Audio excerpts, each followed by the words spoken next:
Ini adalah mengisahkan sebuah rahasia yang diungkapkan dalam penjara wanita atau lapas lembaga pemasyarakatan yang dikhususkan kepada wanita yang berada di tengah hutan, tepatnya di Jawa Tengah.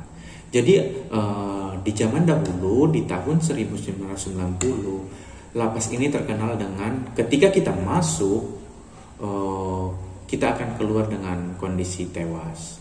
Jadi banyak orang mengetahui dan bahkan ditakutin orang ketika masuk ke dalam lapas ini bakalan keluar dalam kondisi tewas.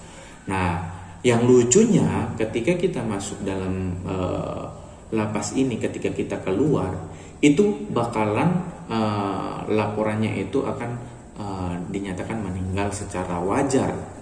Bahkan ketika masuk otopsi hasilnya selalu positif. Jadi sampai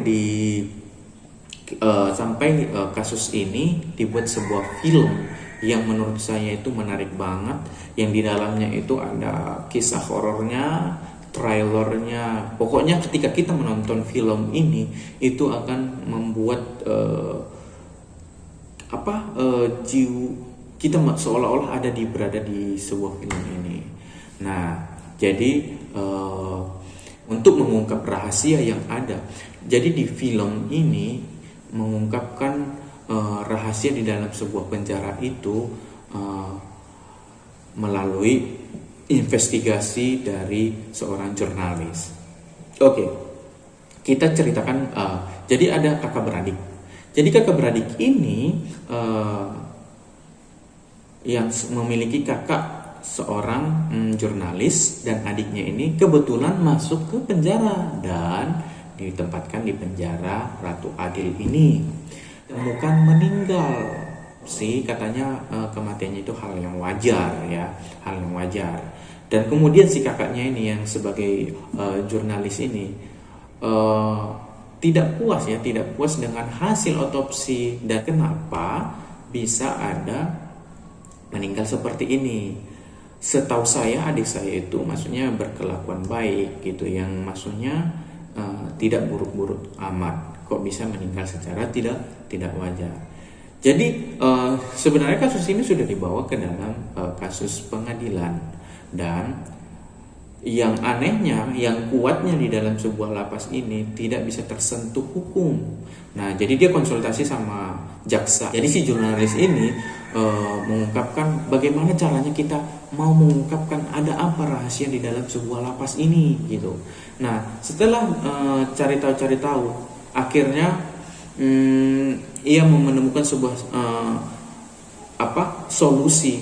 Dia menemukan bagaimana dia agar bisa masuk ke sebuah lapas itu dan mengungkapkan sendiri. Ya walaupun si jaksa atau kuasa hukumnya ini tidak setuju karena ditakutkan dia akan menjadi salah satu korban gitu, dan ditakutkan dia tidak akan kembali dengan keadaan hidup nantinya gitu. Nah, hal ini memang hal gila yang ya.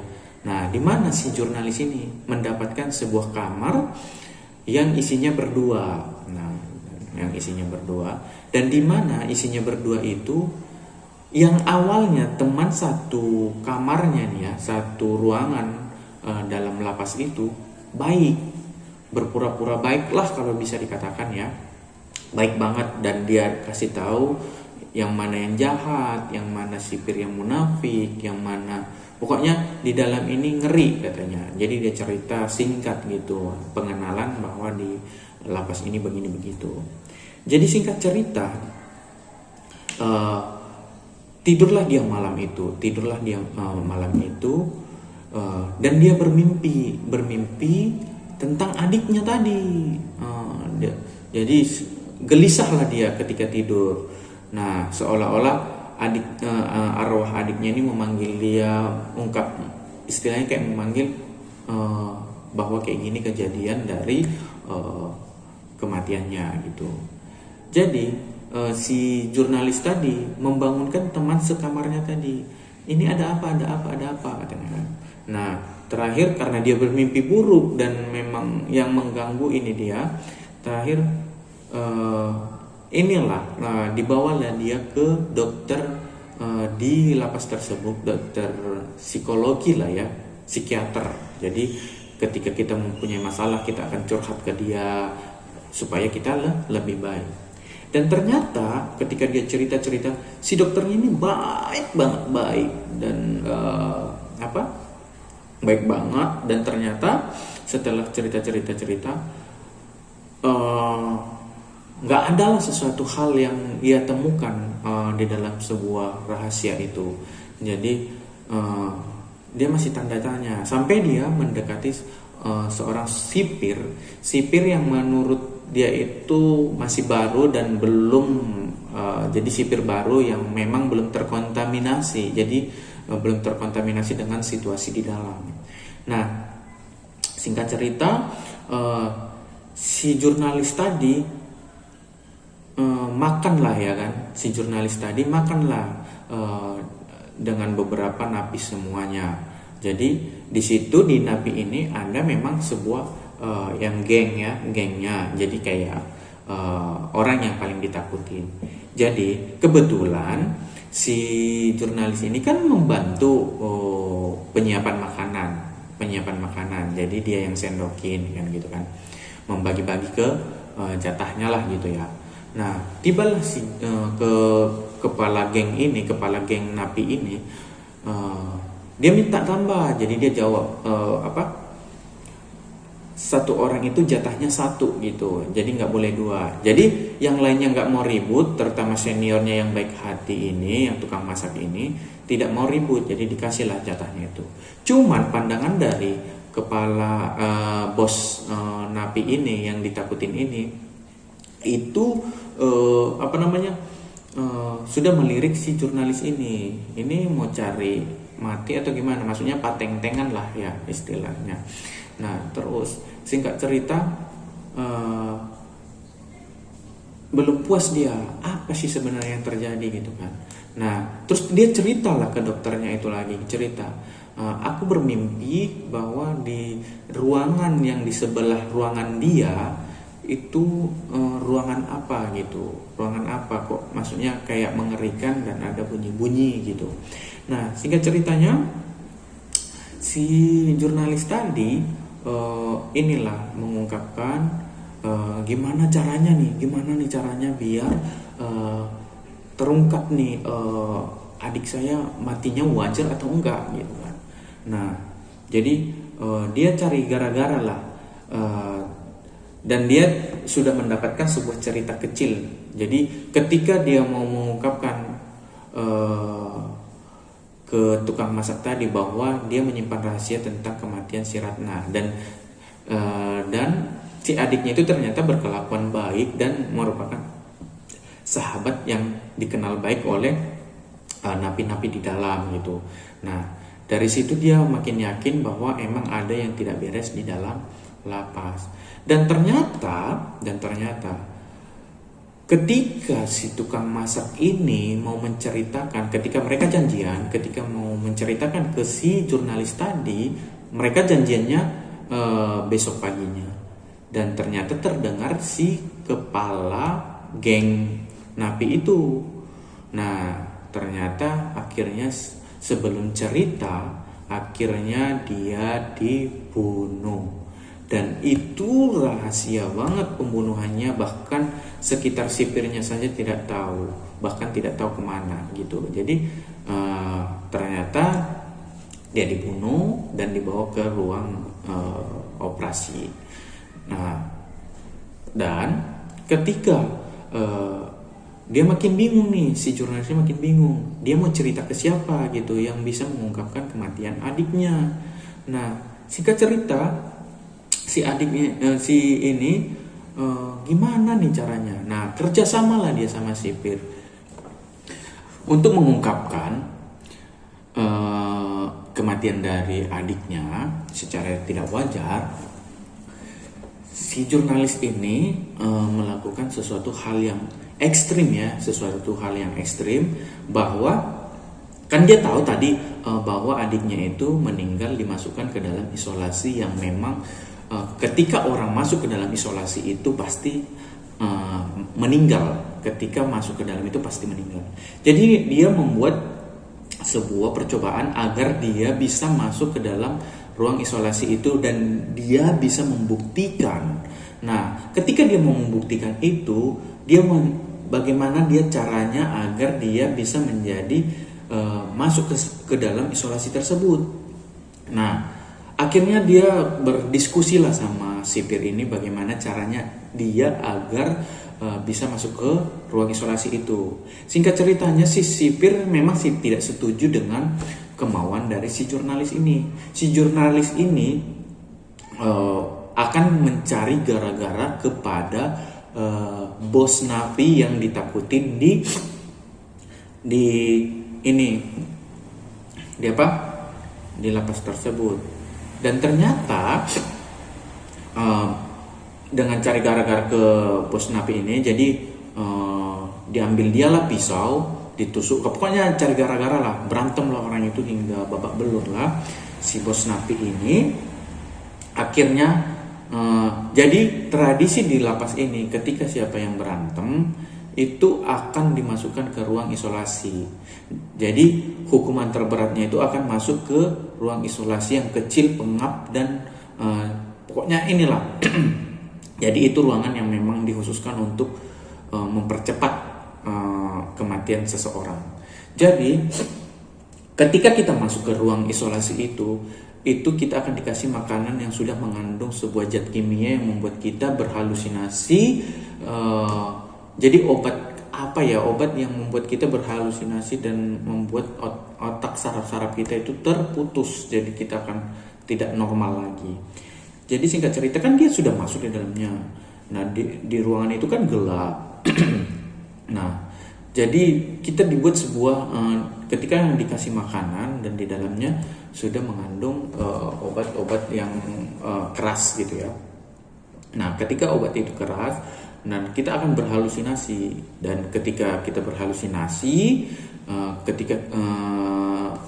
jadi halusinasi kita itu seolah-olah ada yang menakut-nakutin dalam, jadi kayak halusinasi ke hantu, dan di situ kita akan makin gila dan akan meninggal. Kemudian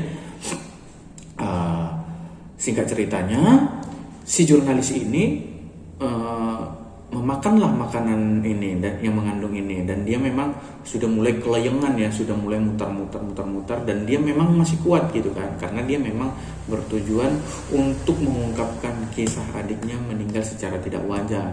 Dan akhirnya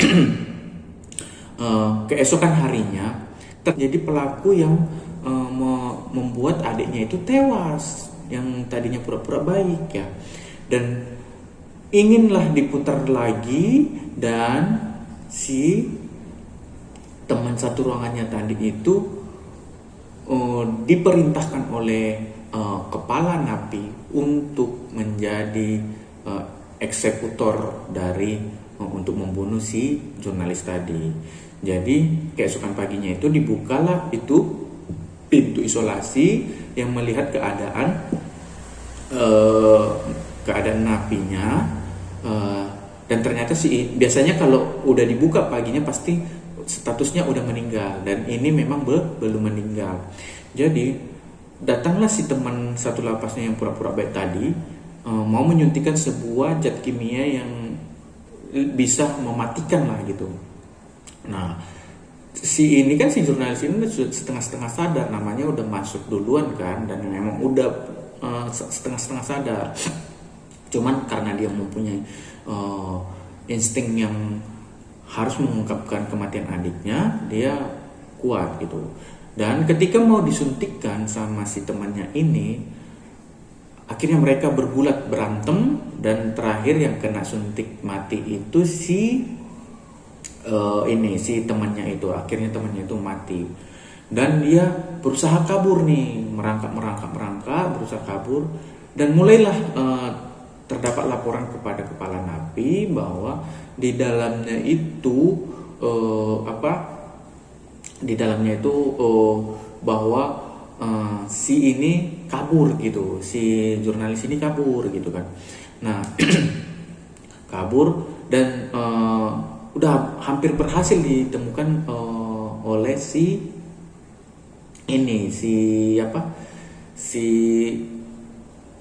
sipir yang lain yang memang jahat ya, yang eksekutor juga ya, si sipir yang memang jahat.